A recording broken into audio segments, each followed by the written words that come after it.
At 10 years old, Crown Prince Cecil Glo Alfasta was no ordinary child. His mathematics teacher tried to teach him, but Cecil was already inventing formulas that didn't even exist at the time.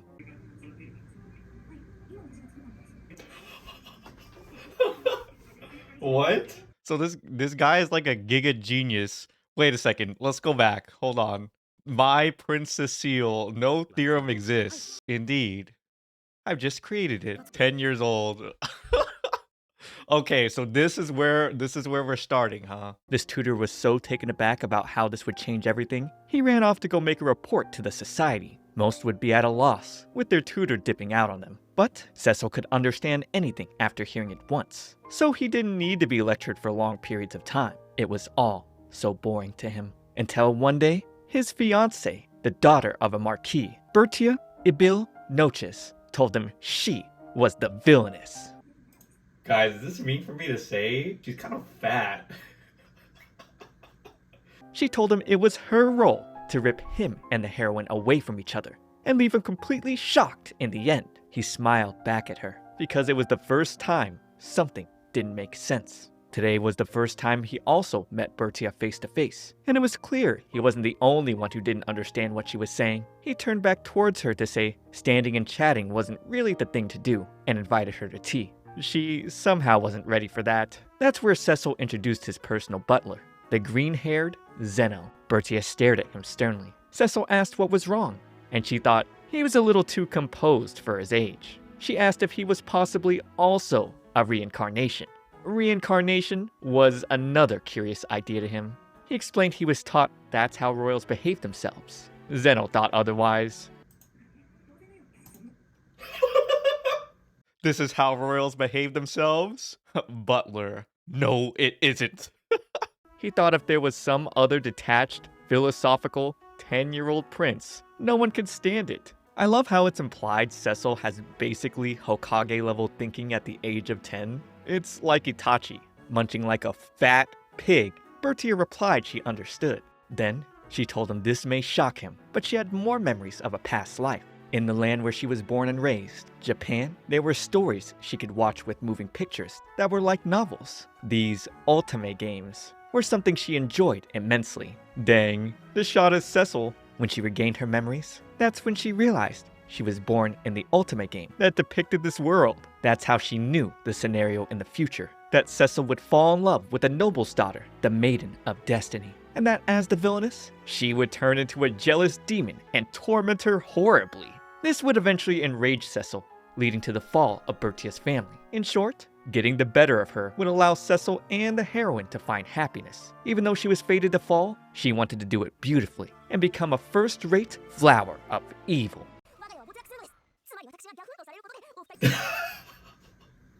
But look at her. She is so excited to be the villain and fall into ruin. This is a passionate story lover. Before this, Cecil had never once been unable to understand what someone was saying. Whether she had an overactive imagination or the power to predict the future, it didn't matter to him. But analyzing, he could see she was aiming to become a person who fits into this scenario of hers. As long as it wasn't something problematic for a future queen, he didn't mind. He asked what exactly was this first-rate flower of evil she mentioned. She told him, strong, noble, and beautiful. And though her path led to destruction, she took it without hesitation. At the thought of the 3 adjectives she mentioned, he took notice of her fat fingers and sloppy eating.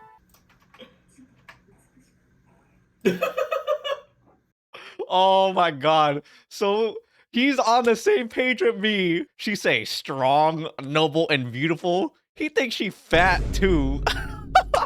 He realized he slipped. She grew flush, telling him he had the wrong idea. Bertia was always supposed to be someone who didn't have a chance, and as a character, her appearance was questionable. He thought that sounded sad, and asked if she was alright with that. Clutching her dress, she wasn't. All she spoke of was Bertia from the game. Who she was now was her own person. She admitted in her past life, she tended to hide in her own shell. But Cecil was her support as her chosen male lead. She actually wished for his happiness. That's why she was determined to become an honest, righteous flower of evil. Cecil again thought honest, righteous, and evil didn't make sense. Bertia promised to improve herself and come again, then ran away. Cecil wondered what that was all about. Zeno asked Cecil what he wanted to do, and the prince was intrigued. Bertia had none of the manners necessary to interact with royalty, and he didn't understand many of her words and actions. That's exactly what made her so entertaining to him. He planned to observe her for a while, and if it became necessary, he'd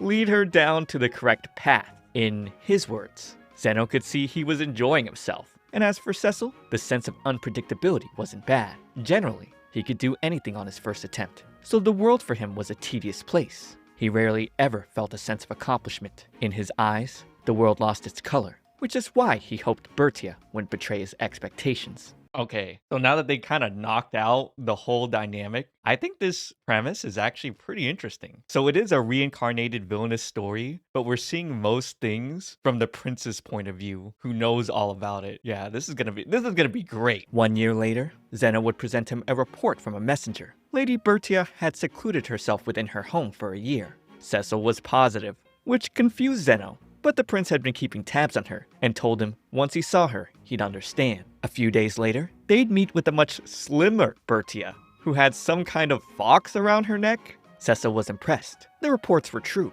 She'd been training the past year with diet and exercise to clean up her appearance. She was eager to know if he mistook her for someone else, and got quickly whacked by her father for her behavior towards the crown prince. The Marquis pleaded with Cecil to forgive his idiot daughter's rudeness. Cecil didn't mind, and thought it was childlike and adorable. This triggered something in her. She wanted him to say that one more time. She wanted him to call her adorable again. Aww. Her father took her aside and told her not to let the prince's appearance fool her. His eyes never smiled. He didn't have the necessary emotions to dote on cute things. He thought Cecil was too cold, and told her to make do with only him calling her adorable. While having tea, Kuro woke up and hopped off her. She apologized, but ever since she took her in, the little creature wouldn't leave her side. So she had Kuro imitate a scarf and brought her with her. Cecil pondered on this. It wasn't a successful imitation, but he knew what it was. He decided to keep quiet about it for now, so it would make things entertaining in the future. He offered Bertia tea and sweets, but the maid's cough signaled she had to sadly focus on her diet. That's why Cecil prepared these sweets made with reduced sugar, telling her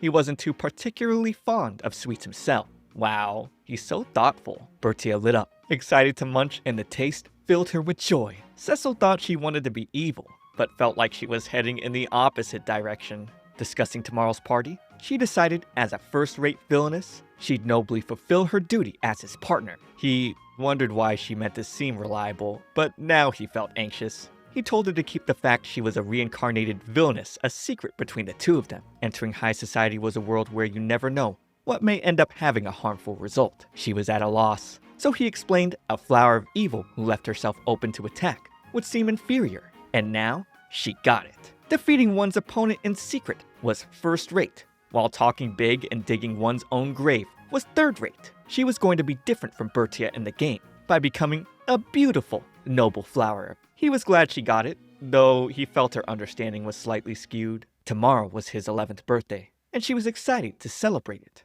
Until she remembered that meant she'd be turning 10 soon. She began to tear up, explaining her mother would be dying then. According to the scenario, the cause would be from an epidemic that starts spreading in the summer. Right before her 10th birthday, Bertia's mother would die. She explained the challenge of an infectious disease that evolved, and how it took time to find a method to treat it. The herb they needed for the medicine, the luana leaf, there just wasn't enough of it to go around. Many of the citizens would die. Cecil was familiar and thought it was definitely a difficult plant to cultivate. In the story, Bertia's father searches frantically for luana leaves, but he doesn't find any. He asks the king to spare him some, but it doesn't happen, and her mother is buried under the pouring rain. Cecil told her to just prepare now. Saving her mother was more important than the game's scenario. Bertia loved her mother, but she knew if the events twisted, he might not get the ending he was supposed to. Cecil was shocked to see she was concerned about him as well. He offered her a handkerchief and told her to wipe her tears. He was here as her fiancé, and if she ever found herself in trouble, the two of them could think about what to do together.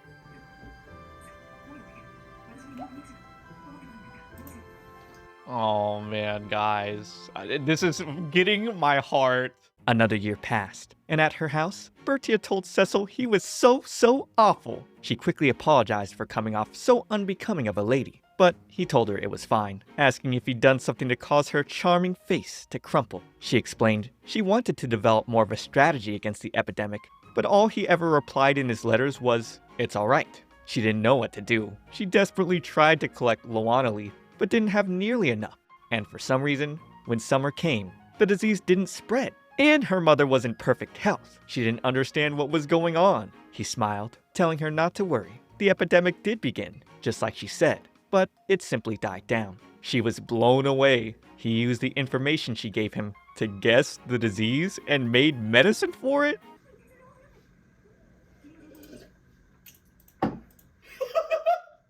I guess I shouldn't be surprised.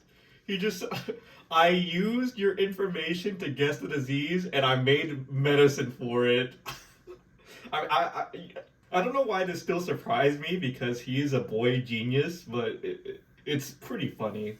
As soon as it began spreading, the patients all received immediate treatment. She began to shake him, asking what he meant by all that, and he was happy to let her be the only one to let her treat him this way. He told her to relax, and they could talk outside. Going back to when she first told him about her mother dying, he decided to get permission from his father to use the royal greenhouse. His next step was to go to the library to read more up on the Luana leaf. He studied late in the evenings until sometime later, he was able to produce a giant Luana tree. It was the discovery of a century, but Cecil, as always, was pretty nonchalant about it.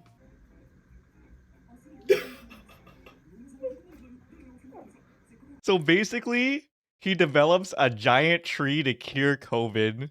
This guy is definitely on another level. He wanted to work on medicine next, and asked Bertia about the characteristics of the disease. Then, borrowed knowledge from experts in medicine and pharmacy to identify the disease. Reading a book, he found a mutation of said specific disease, and so, after a number of experiments, easily completed a cure. To be prepared, he needed to next make sure the adults took action. So he pretended that he just happened to take interest in a certain disease, and invited a doctor who was studying into the palace as his teacher. He'd passionately discuss infectious diseases and the possibility of a new strain and how to combat it. Then, tell him about the effects of the Luana leaf he just happened to be obsessed with. Then set it up so that the new disease strain would connect to the Luana leaf, all with the goal of getting the teacher to come to the realization himself. Unfortunately, the doctor didn't get it at first, and Cecil didn't get why. A few months later, the doctor finally realized the Luana leaf could have some effect against this hypothetical disease, and that's how Cecil solved everything. Some more time passed. The first patient with the disease was discovered, and the same doctor gave her thorough medical treatment. Cecil was actually surprised when patient 0 really did appear, because of course, he didn't completely believe Bertia's story. However, Cecil learned a lot. The difficulty from guiding the doctor, and the fact he made Bertia feel so anxious, was likely a result of his own bad habits. He realized when he theorized, he understood too easily and had a tendency to omit explanations. Bertia asked why he would do all that, and he answered, "Why? I have no intention of ignoring my fiancée when she appears so anxious." She thought this was far above what an 11-year-old child should be able to do, but he knew, as the crown prince, he could use the library, and with his father's permission, he could call on brilliant experts for help. Zeno thought this was in no way normal for a normal crown prince. Bertia was still flabbergasted, but she supposed that's what she should expect from the genius known as the android prince. He was curious about that, but told her not to worry. Since her mother was safe, and the harm to the people was kept to a minimum, then it was all fine. She agreed, since everyone has evaded the evil clutches of the epidemic. But he could see she's given up on thinking about it. She was scared, hearing he still had another surprise for her. It was a handmade birthday present. Her eyes widened at what he presented. This was actually a universal antidote. While researching, he found something interesting in the library. It was a small puzzle that opened a vault to a secret part of the library. From there, he gained the knowledge to make this new antidote. Since she was going to become his wife, it was possible that her life would be threatened. He thought it could be a protective charm. The petals flowed as he wrapped it around her neck. He thought it suited her very well. She thanked him and swore upon the necklace to repay the debt of gratitude by making sure to thoroughly rectify the scenario by becoming the most magnificent villainess. Her first step was to make sure her father became a proper villain. She ignored him, saying that he thought losing a chancellor would be too problematic. To say she'd make sure he and the heroine get their happy ending. He could see she wasn't listening at all, but was fine, since it did seem entertaining, after all.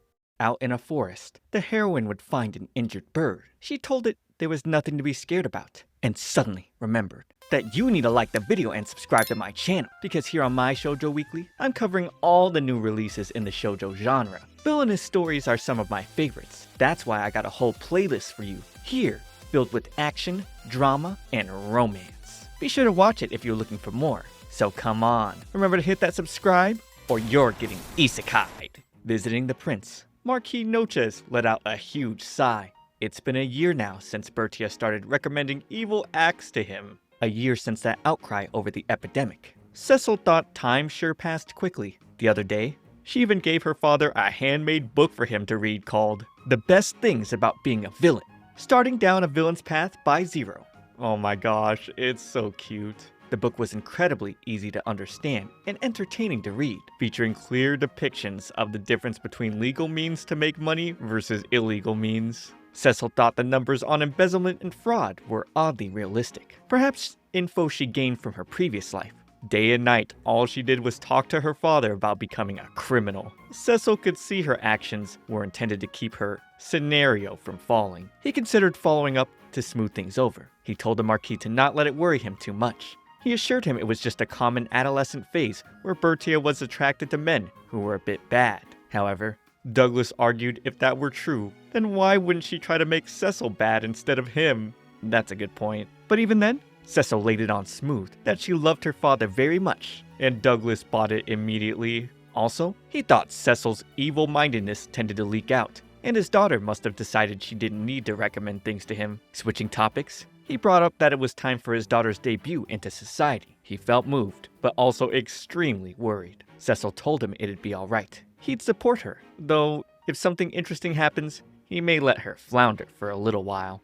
We moved to the day of Bertia's social debut. How elated she was made Cecil's eyes widen. He told her she's become quite beautiful, making her flustered. And now, she was suspicious he had a favor to ask of her. But he couldn't right now, because today, she was going to advance her turn father into a villain plan. Cecil found her unfortunate nature so endearing. The people awed as the royal couple came out in matching outfits. Everything went smoothly. So much to the point, Cecil didn't expect Bertia to have no issues with her behavior. Viscount Laurie ComfyTea came forward, telling Bertia she looked lovely. Cecil somehow got irritated. Another man was touching his fiancée. He wondered just how close the two were. She was about to whisper something in the Viscount's ear, and Cecil suddenly pulled her away. He told the man he was terribly sorry, making the excuse Bertia wasn't feeling well, and thus, he'd be taking her away for a while. Privately, she'd ask what brought this on so suddenly, and Cecil told her to answer him honestly. He wanted to know if the information she gathered on being a villain was from the Viscount. She couldn't believe he read her book. She felt so embarrassed. But now, Cecil wanted to know the particulars. When the Viscount came to visit her father, she remembered he was one of the people who pulled her father onto his villainous path. That's why she did everything to become friends with him, where she succeeded at last in getting him to talk about evil deeds. Cecil would then reveal the Viscount was an Epstein disciple, notorious for liking young girls. He was a known pervert, romantically interested in children. He asked if Laurie ever touched her. Bertia's face grew shocked as she remembered the Viscount's lecherous face, and she screamed. On the surface, he seemed like an older man who was nice to children. Cecil couldn't blame her for not realizing. He embraced her, telling her it was all right, and he'd figure something out. Cecil wasn't spineless enough to stand silently by after someone laid a hand on his fiancée. He asked her if she came into contact with anyone else, and she answered no. She hadn't met the others who instigated her father in the game, Count Conmorno and Baron Sagil, yet. Cecil asked her to please stop doing these dangerous things, and she agreed. She didn't want to ever experience anything like this again. Which is why from now on, she was going to be very careful about interacting with them. Oh my god, she's learned nothing. He told her not to, but she told him if she stopped here, his bright future wouldn't happen. She swore to do her best, and Cecil could tell she had no intention of listening to him whatsoever. However, if handled correctly, he thought this would be a good chance to rid the kingdom of rot. Marquis Noches was worried his daughter had done something wrong, but Cecil met with him to discuss this matter. He explained through a certain channel he's heard rumors of Count Conmorno Baron Sagil and Viscount ComfyTea's improprieties, and that they'd been trying to make contact with him. Douglas couldn't believe the Viscount was making inappropriate acts towards his daughter. Cecil told Douglas not to bring this up to Bertia, and this was a ploy to make sure Bertia didn't find out about his own scheming by making sure her father didn't talk. Cecil then said he wanted to get rid of everyone involved, with Douglas's help. He wanted the Marquis to become a spy and find evidence of their wrongdoing, and Douglas got fired up. He'd crush them himself. The groundwork had been laid out. Cecil wanted to keep an eye on those men himself, but soon, he'd begin living in the dorms of Halm Academy. It'd be difficult for him to take action then. 6 months later, walking the campus grounds, he thought it was all so tedious. The quality of education here was high, but as a member of the royal family, he knew the entire curriculum already. He wished Bertia was here. He'd suddenly hear her call, "Prince Cecil!" And he was taken aback. She was storming towards him with her pet. And even though he wanted to embrace her, a royal couldn't lose their composure over something like this. She suddenly told him, "We have a child! We have a baby on the way!"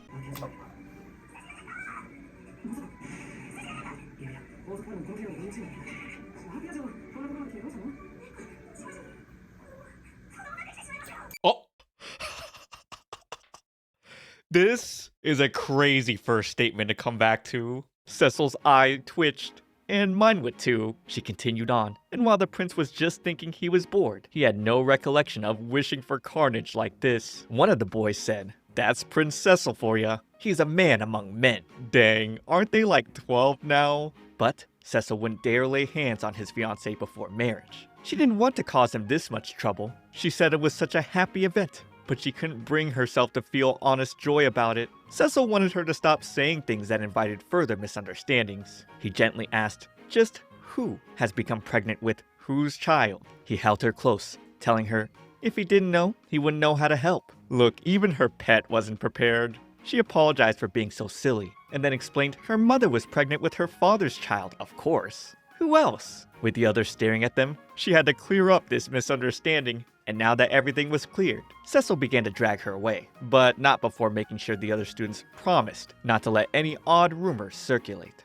Cecil wanted Bertia to accompany him back in the carriage on the way back. That way, she could tell him everything as they traveled. Bertia already had a carriage though, since her usual marathon was a little too far to come by foot. Cecil noted it took 2 hours to get here from House Noches by foot. He asked her not to deny him though. He didn't want to be a horrid man who sent his fiancée away when she's come to see him. Her face went bright pink. She was happy he felt that way. But staying with him any longer, she'd die of embarrassment. It made him smile. He promised it was alright. Once it was just the two of them, he'd even give her her first kiss. Whispering her name made her shriek and run away. Cecil thought her reactions were so amusing.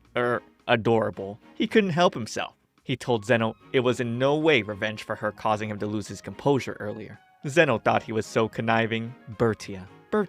Cecil really liked her name. He decided he'd call her by her first name from now on. 6 months went by, and he'd visit House Noches, where Bertia was holding her baby brother. However, Bertia's face was deeply sullen. This was the first time he entered her room. He took note of the colors she wore often, wondering if the blue and yellow were her favorite, and also wondering if it had to do with his hair and eye color. He questioned what this restless feeling in his heart was. She apologized to him regarding the matter of her little brother, Aneth. Turns out, in the original scenario, House Noches had no heir, and they were supposed to adopt a son from the lowest branch family. But of course, Bertia's mother survived the epidemic, and thus, the entire scenario has collapsed. The adopted brother should have been brought into the house by now and begun attending Halm Academy as Corgain Delis Noches. He would quickly begin to distinguish himself and emerge as a candidate to become Cecil's close aide. Cecil knew it'd be difficult for an untitled family member to enter the academy, and if he was truly exceptional, it'd be a waste of talent. Bertia then said avoiding a route where he and the heroine end up together was good. Cecil then asked her about that, since she said he was supposed to end up with the heroine, and so she explained there were a number of capture targets depending on the heroine's action. The person she ended up with could change. Cecil couldn't believe she forgot to mention something so important. He thought there was no need to break off their engagement, since the heroine could just be someone else's partner. But she couldn't let that happen, or else something would happen to him. She began to sweat, telling Cecil it was nothing, and that in any case, she'd make sure he and the heroine got together. It was obvious to him she was trying to gloss over this. He asked who the other captured targets were, and we learned it was all those destined to be his close aides. There was Val Nokins, Charles Loano, Nelt Crumb, and second prince, Sean Turcoing Alfasta. In this matter, the scenario should generate a compelling force so that when the time comes, an event would trigger and draw them all to the heroine. But if the same force was trying to have Corgain adopted into her family, then she could only imagine something bad happening to Aneth. She's been so afraid this whole time. Cecil could see that now. Very like her. He figured Corgain just needed to attend Helm Academy and become a candidate to be his aide. He had an idea and told her to leave it to him. When Corgain Delis Martin came home, he'd kneel immediately at a greeting by the crown prince. Cecil heard the people of these lands been complaining about their local lord, and since he was Bertia's distant relative, he wanted to ask him about that. Corgain couldn't believe Cecil would come all the way himself, and Cecil answered he had to listen to the people's voices as a member of the royal family. Corgain explained the lord here was very logical, a person worthy of respect, but just had an irredeemably horrible way of expressing himself. That was likely the reason he garnered unnecessary ill feelings. Earlier, in order to fulfill their taxes, some villagers harvested crops that weren't fully grown yet, and his lord scolded them about it. These crops would have more than doubled in volume if left for another 2 weeks. If they'd come to him for help, he would have accommodated them, and the farmers' lives would have become more abundant. What the lord told them was quite constructive, but unfortunately, he spoke so roughly, shouting, "Use your heads a little, you fools!" They ended up storming out of his office. This all coincided with exactly what Cecil's messenger informed him of. Corgain was able to clearly distinguish objective facts. "You pass, Corgain," Cecil said, adding he had high hopes for him and now had a request to make. He wanted Corgain to be adopted into a noble house and work as his informant on illegal matters in the kingdom. Corgain fell to his knees and wept, admitting he had given up. He thought he'd live like this for the rest of his life. He never imagined that Cecil would choose a non-noble from one of the lowest houses. He swore to repay this debt of gratitude with lifelong loyalty. And so, Cecil informed Bertia of his attendance at the academy. Just as the scenario dictated, Bertia was so joyous, especially since it seemed her father was on better terms with the villainous nobles more than ever. So now, if they could just avoid the reverse harem route, everything would be perfect. Cecil was confused. Bertie explained the reverse harem route was when one woman is in love with and loved by all male leads at the same time. Such a greedy route. Cecil thought that was unthinkable, since the queen having an affair would be treasonous. Even so, Bertie explained that because he'd love her, he couldn't leave her, choosing to share her instead. That route did exist. He asked what idiot would shake the kingdom for a love affair, and she divulged about some backstory involving the use of charm magic. But such magic didn't exist in this world. Cecil thought a light spirit might be able to achieve something similar. They purify the wicked and bestow a sense of euphoria on the righteous. The light of healing. Using that sense of euphoria, one could draw people to them, as if by magic. Bertia couldn't believe spirits existed, and Cecil was again confused, since they were both contracted by one. He mentioned she hadn't told him where she found Kuro. She explained that it was in a forest near the mansion. Kuro licked a wound for her, and that's when she named her. Well, turns out because of that, she made a contract with a high-level darkness spirit. These contracts were formed by giving them blood and a name. Bertia had no idea. Zeno also happened to be Cecil's contracted spirit. This was definitely too much for her brain to keep up with. With a single gesture, he had Zeno summon books for Bertia to study and learn about spirits. She wasn't ready for all that. Still, a romantic relationship with a heroine who uses light spirit powers to half brainwash people. He thought that it was such an extreme method to attempt on him. In town, the heroine would chase after Pichon, accidentally stepping in a puddle and splashing a bystander. The man was going to get angry, but Pichon reacted and would use light magic to charm him. He'd suddenly kneel and lovingly ask for her name. The heroine smiled, telling him Heronia Inderon. One particular morning, Cecil gave the welcoming speech to the newly enrolling students of Helm Academy. Since he was student council president, Bertia gleamed just watching him. In the student council office, we get introduced to the male leads of the game. Charles praised Bertia as Cecil's flower, complimenting her for drawing more attention than anyone else. Cecil's younger brother Sean thought she was so pretty, and because she was going to be his older sister-in-law, he wanted to be friends with her. Nell thought people like her with brisk, decisive energy made him a bit uncomfortable. Val thought she was magnificent with her beautiful legs and slender waist. Charles was surprised. He thought Val was only interested in combat, and teased the points Val was interested in was typical for a boy. Val responded, "Of course." For a noble's daughter, Bertia seemed to have trained quite a lot. Cecil knew the truth and was looking forward to Charles's reaction when he learned of her true nature. Charles asked Corgain about her, since he was technically part of the Noches family. He'd answered that his house was from the lowest branch, so that never happened. He told Charles he was interfering with his work, and to please not speak with him further. Cecil would get up to let the guys know he was off to see his adorable fiancée. The guys couldn't believe it. Aside from Cecil acting amiable, he always looked like he wasn't interested in other people. But Cecil would tell him he was interested in those who seemed entertaining. Charles suggested they all go visit her and pay their respects. Sean really wanted to go as well. His smile so bright these days, people referred to him having an angel smile, while in contrast, they called Cecil's a fallen angels. With the boys making their way, Cecil would take notice of the sparkling Heroine chasing after Pichon. He would give Corgain a brief command in response. He then greeted Bertia where she was having tea, and she was totally caught off guard. While there were very distinct individuals at this party, he thought the one who drew the eye the most had to be Kuro. In accordance to Bertia enrolling at the academy, this was the form Kuro was taking to stay by her side more appropriately. No one else could see her ears and tail, however. Bertia thought he was supposed to come later, but Cecil thought that was strange, since this was the time they arranged to meet. The purple-haired woman cut in next to give the prince a greeting. Her name was Joanna Kurtzwarn, the daughter of a duke. She and Cecil were second cousins. Joanna explained Bertia thought he'd be so busy he wouldn't come, and was even worried. She seemed restless, looking around, and then grew downcast. She thought Bertia was so adorable in that state. Bertia tried to stop her from saying more, and Cecil could see Joanna got amused by Bertia just the same. Bertia was excited to share with him that she'd made a lot of friends, or rather, minions. He could see she used minion instead of friend to try to make it sound worse than it actually was. He was sure she wanted to give it a flower of evil spin, but told her she shouldn't refer to her precious friends that way. She then felt bad and apologized, but Joanna told him to not let it trouble him.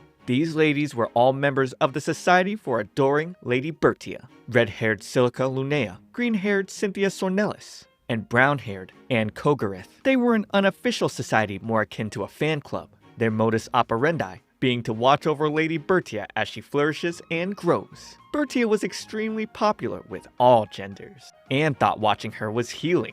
Cynthia thought Bertia's kindness showed through, and it made her feel at ease. Silica didn't want to leave Bertia on her own, and felt she must watch over her, so she grew up just as honest as she was now. Bertia couldn't believe Silica saw herself as her mother. Cecil then pulled Bertia aside and congratulated her enrollment with blue roses. She got excited.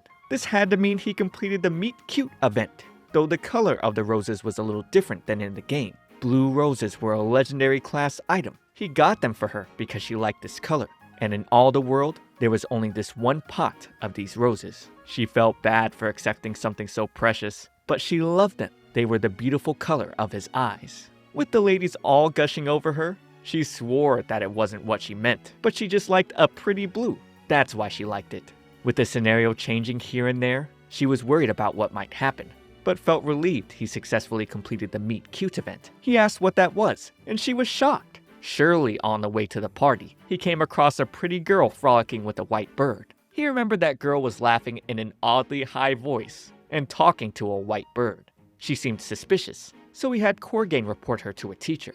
The girl kept glancing at people in an impolite manner, and he found it quite irritating. Bertia told him this was a dire matter. That person was the heroine of the game, the Maiden of Destiny. As soon as he saw her, he was supposed to take a red rose from the bouquet meant for Bertia and give it to her. That's the Meet Cute event. However, with him giving Bertia a potted plant, pulling out a single flower was impossible. Bertia asked if he felt anything from her. Did seeing her frolic with a bird, so unlike other ladies, spark his interest? He answered that a young lady who appeared wearing a live fox wrapped around her neck had a far greater impact on him. She thought the Meet Cute event was in shambles. Cecil meant to make her happy, but felt bad for troubling her. She told him it was fine though, allowing herself to be a little happy with his gift. Still though, the saddened look did not leave his eyes. In the student council room, Cecil would later welcome Joanna. Seeing her with Bertia for tea was unexpected for him, but she didn't think so. The moment she first met Bertia, she was completely charmed after Bertia saved her from nobles who were trying to hit on her. And Bertia wrote, "In season now, a complete collection of the best spots in the royal capital," which was what caused some of the members to join the society. Cecil cut to the chase. He was here to ask if there were any members within who posed a risk. Joanna didn't like that he was prying into a maiden's secrets. Cecil thought Joanna seemed far more like a villainess than Bertia did, and quickly countered that he'd tell Sean she'd been investigating him. She wasn't expecting that. He already knew Joanna adored his younger brother, and now she was crashing out, telling him this was why she hated black-hearted schemers. She couldn't believe he and the pure, adorable Prince Sean were blood relatives. And on top of all that, his fiancée Bertia even loved him. He teased her for being jealous, and it really hit her hard. She gave in, saying there were no dangerous elements in the society. She instructed them quite thoroughly. However, there were some who envied Bertia's popularity. On Joanna's blacklist was Heroine Inderon, a baron's daughter. Joanna described this list to contain ladies who admired Cecil or fiancés who harbored affection for Bertia. The gentlemen redirected their displeasure with Cecil towards Bertia. Cecil thought there'd be fun to come, but Joanna didn't see how he was so nonchalant, considering the predicament was dire for his fiancée. He didn't see it that way though. Since Bertia had the whole fan club beside her, he could relax, leaving it to Joanna. After her leave, he thought about how he had Bertia study Kuro's powers to protect her from Heronia's light of healing. Kuro's affinity is dark, which excelled at defense. She'd offer great protection, but as long as the existence of spirits must be hidden from the general populace, she wouldn't be able to use those powers openly against a human opponent. He pondered on what move to make next, though. On his way to meet Bertia, he'd spot Heronia sleeping against a tree, sitting down where he agreed to meet Bertia, but instead finding Heronia taking a nap. He wondered what his fiancée was trying to set up. Hiding behind the flowers in front of him, Heronia was coughing in a stupidly obvious manner that made it clear it was a setup. Cecil thought to read a book, but Bertia would suddenly scream over a hairy caterpillar climbing on her head. Cecil wiped it off, teasing that he'd driven off the bad bug that dared frighten her. She was so thankful, but now he asked if she was done playing hide and seek. Meanwhile, Heronia was still doing the out loud cough, hack, hack, until she'd eventually shout, "Oh, I just can't seem to wake up. I wonder if perhaps a prince might appear to wake me." Bertia asked if he shouldn't go and wake her, but he ignored that completely. It was so rare for her to invite him on a date. He'd been looking forward to it. He'd completely overthrow Bertia's plot by inviting her to tea. He had some delicious imported sweets, and she got way too eager. Heronia was pissed that the villainess was walking away happy, but Cecil just did not care. On another day, Cecil stared at Bertia endearingly as she stared at the clock. She'd go, "Oh my, silly me. I have forgotten something, but I have something to do after this, so I cannot go retrieve it. Oh, I know. Prince Cecil, can I ask you to get it for me?" Cecil and Zeno were dying because her acting was entirely wooden. He'd step out, and who was waiting for him? Ya guessed it, Heronia. She told him she never imagined seeing him here. A girl outside would rush back to the classroom because the teacher told her to lock it, and she totally forgot. So now, Cecil was stuck with Heronia. She'd say, "Oh, whatever shall we do, Your Highness? We've been locked in." He could see she seemed quite happy, all things considered. She would thank him for the lovely rose he gave her the other day, but he never did anything like that. This girl is max delusional, telling him it made her so happy she had it on her windowsill. And with the sky as a backdrop, the red was even more beautiful. He could see she was trying to force something that never happened into existence. That wasn't even the color of the roses he gave Bertia. He took note of the bird that must be the light spirit. With him smiling at her, she told him Pichon really didn't like most people, but he seemed special. She was about to ramble her love for him, not expecting Cecil to rush down the tree outside the window. She'd shout, asking what she was supposed to do up there all alone. However, he'd only think of how that ruined his gloves. He'd tell the teacher in front of him to go unlock the classroom. A year would pass since Bertia began her little tricks. She asked what happened to the heroine, and he just called her the girl with the bird, as if she were an indistinguishable side character, and say the two of them hadn't even introduced themselves to each other. Within Halm Academy,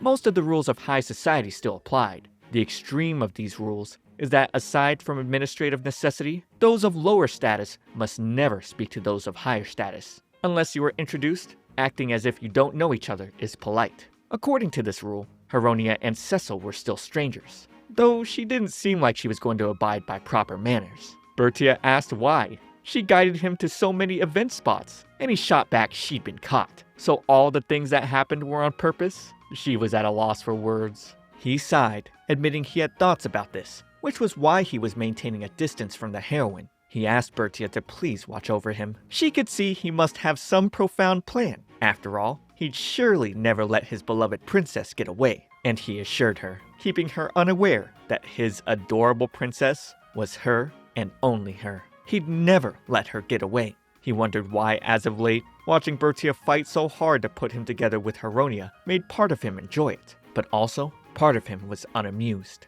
It wasn't simply that he found interacting with Heronia tedious. The tightness in his chest was more than that. He didn't understand what this emotion could possibly be. Is it longing for Bertia? That's my guess. Man, I think Heronia seems like a pretty annoying girl though. Subscribe for next week's part, but for now, watch this next video. It's me, ComfyTea. I'll see you all in the next one.